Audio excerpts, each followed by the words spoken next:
kapatid, kapamilya, and kapuso. So, ngayon, mayroon lang akong isang bagay na i-share regarding sa pag-punch list ng unit. So, pag sinabing punch list, kung ano yung mga observations na makikita mo sa quality ng binili mo na property. So, for example, tatanggapin mo na or i-turn over na sa'yo yung binili mong unit sa condominium o kaya naman ang iyong sariling bahay.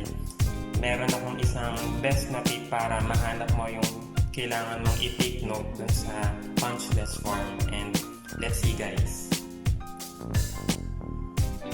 So yan, kung mapapansin nyo, may nakita tayo dito sa wall na isang maliit or